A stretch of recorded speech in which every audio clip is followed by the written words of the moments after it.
চীনের ministry of natural সোর্সের পক্ষ হতে চীনের নতুন একটি স্ট্যান্ডার্ড ম্যাপ জারি করা হয়, যেটিতে চীন সরাসরি অরুণাচল প্রদেশ এবং আকসাই চীনে নিজেদের সার্বভৌমত্ব দাবি করে বসে।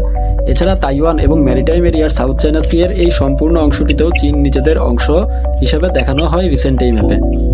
আকসাই চীনের এরিয়াটিতে সেই 60-এর দশক হতেই চীনের কন্ট্রোল থাকলেও ভারত এটিকে নিজের পার্ট বলেই মনে করে আসছে।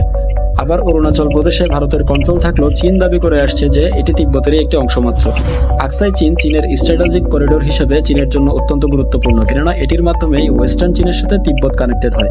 চীন এই এরিয়াগুলো নিয়ে এতটাই সিরিয়াস যে ভারতীয় পাসপোর্টে এসব এরিয়াতে যাতায়াত চীন অ্যালাউ করে না। অপরদিকে তাইওয়ানের কথা বললে এটি চায়নার কাছেই অবস্থিত একটি দ্বীপরাষ্ট্র। এটি সিভিল ওয়ারে চীন হতে আলাদা হয়ে যায়।